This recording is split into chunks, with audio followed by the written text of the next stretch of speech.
The interior decorating world is rife with myths and questionable design advice that unfortunately many people end up following. Hell to the no.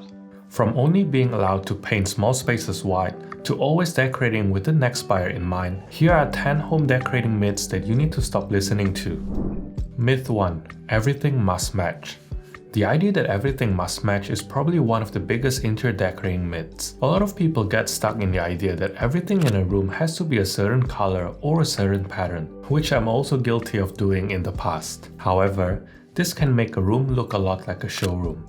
Bland, boring, and lacking personality. It is even worse when people purchase matching furniture sets, which I've talked about in past videos. Instead, mix colors, patterns, fabrics, and texture to make a space richer and more dynamic. Many people are particularly scared to mix patterns, but it can work really well and there are endless ways to mix and match them. One foolproof way is to choose patterns in the same color family. The same goes with wood. You can mix different types of wood as long as they're from the same temperature family. For example, you can mix a range of cool tone woods or a range of warm tone woods in a space. Just try not to mix warm tone with cool tone wood unless you have a good reason to do so. Myth 2. Small spaces have to be wide. While it is true that white walls give the impression of a larger space as they reflect more light than darker colors, having a small space doesn't necessarily mean that you have to paint it white. When used strategically, dark colors can create a sense of depth and dimension and also a more intimate setting. Depending on what wall you paint, it can create the illusion of the wall being pushed back and the space feeling larger. Here's a graphic that shows you how you can alter how a room feels just by painting different sections of the wall or ceiling. You're also not limited to dark colors. Bright and vibrant colors can add so much life into a small room. There's also nothing wrong with making a room look small. Not every space has to be light and airy. You may want to have a library or a room with a very cozy atmosphere that you can retreat to from the busyness of the outside world. Myth 3. A well-decorated home is expensive. A beautiful home does not always have to be expensive. There are many ways to decorate on a budget. You just need to be a little more patient and not try to decorate your whole house in one go.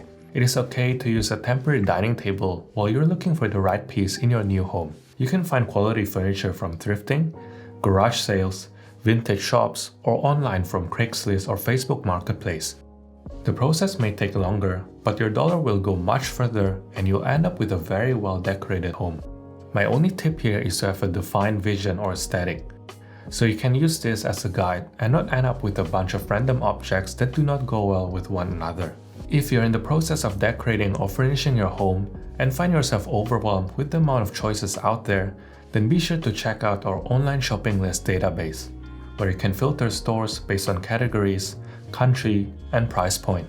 We've included over 200 stores, from big box to small independent makers, so that no matter what, you can find what you need to decorate your home and feel confident about your purchases. You can also take on a few DIY projects to save money. I recently DIY'd this H-Pod, which ended up costing a tenth of what it would have if I bought it elsewhere. With a little Google search, you can pretty much find instructions for any DIY project, which can also make for a fun weekend project. Myth 4. Small room means small furniture. Just because a room is small does not mean you have to put small furniture inside it. In fact, having regular sized pieces can create the illusion of roominess and increase space in a small area. Unfortunately, many people believe the small room equals small furniture misconception, meaning that they buy heaps of small pieces of furniture and stuff them all into the small space, making it feel very cluttered. Instead, you should choose a statement piece like a regular size sofa and then plan the space around it. Just make sure you measure it beforehand so it will fit. Balance is key here. If you want a more in-depth tips on small spaces, check out our 12 design tips for small spaces, which I'll link down in the description box below. Myth 5. Original art is too expensive. An original Monet or Van Gogh painting may not be attainable, but original art is not confined to expensive masterpieces. There are many places where you can source original art for a reasonable price, such as markets, vintage shops, local galleries, antique shops, or exhibitions like the Affordable Art Fair. Often, these artworks will be just as nice as expensive pieces of art, but won't have the associated price tag as many of them are from emerging artists. Try to value art for its aesthetic and how it resonates with you emotionally, rather than just its financial worth. Myth 6. You have to decorate to resell and follow the latest trends. This is possibly one of my biggest gripes. It is really easy to get swayed by what is hot at the moment or what everyone on HGTV is doing. Developers like to follow trends because their goal is to lower costs as much as possible, appeal to the masses, and make the largest possible profit.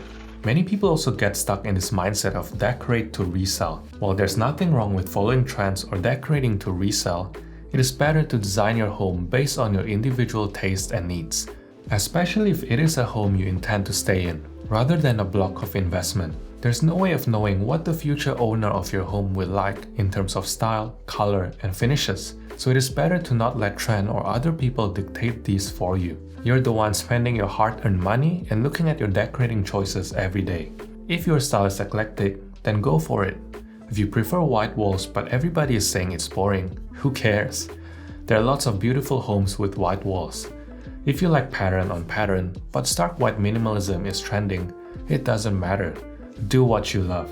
What is important is to have a home that is designed with good flow, functionality, and elegance. Yes, there are some basics or principles like scale, balance, and proportion that are important when designing a space. But as long as you don't go overboard, like cramming a giant sofa spreading the whole living room, there is no right or wrong when it comes to picking color, furniture, or finishes. If you're afraid that things will look dated after spending a lot of money, my advice is to pick something timeless for your big investments.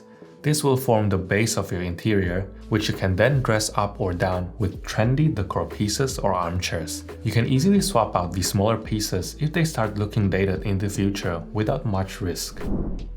Myth 7. Lighting is purely functional. Lighting is not purely functional, so it should not be just an afterthought. It can enhance your mood, create ambiance, and is an integral part of your room's design. It can actually make or break a room. Before installing lighting, you have to think beyond its primary purpose of providing illumination. What type of mood and ambience do you want your room to have? Soft, warm lighting is perfect for an intimate and cozy atmosphere, while bright, cool lighting is perfect for energy and focus. Luckily, with technology, you can now get temperature-changing bulbs, so you don't have to worry too much about that. Also think about how lighting can enhance and highlight the architectural features of your home. Can you install spotlights, recessed light strips, or other types of accent lighting anywhere? At the end of the day, good lighting comes down to combining all the different types such as ambient, task, and accent lighting, and layering them in your home. If you're unsure about how to do this, I'll suggest watching my How to Light a Space video linked down in the description box below. Myth 8. Empty spaces need to be filled. Don't be tempted to fill every empty space in your home. Just because there's an empty wall or an empty section doesn't mean that it has to be filled with knickknacks. Negative space is necessary for breathing room and to create a sense of visual calmness in your home. You want your eyes to be able to rest in certain areas and then be drawn to a place where furniture and decor is meant to shine. Myth 9. Everything has to be new. When decorating a new space, it can be very tempting to start fresh and buy everything new. But having a mix of old and new pieces can actually add character to a space and also tells a story. Designer Amber Lewis is well known for this approach. There's always a sense of personality to a space. I'm also a fan of older pieces as they tend to be much better quality than many of the mass-produced furniture items of today. It is much more economical and sustainable approach to decorating. Myth 10. Interior designers are only for the wealthy. While it is true that there are many high-end and expensive designers out there, especially the ones that are featured in Vogue or Architectural Digest, but there are just as many local architects and designers that work on much more modest spaces. I personally enjoy watching the channel Never Too Small, as they tackle small footprint design and living. Design services also aren't just limited to full-scale projects. Many interior designers also offer single consultation advice, which may be a much more budget-friendly option. If you can't afford to hire anyone, there's many resources online that are quite cheap or even free. Don't be held back by the idea that you can only get a well-designed space if you're wealthy. And that is all for this video on the 10 most common decorating myths. Thanks for watching, and I'll see you in the next one.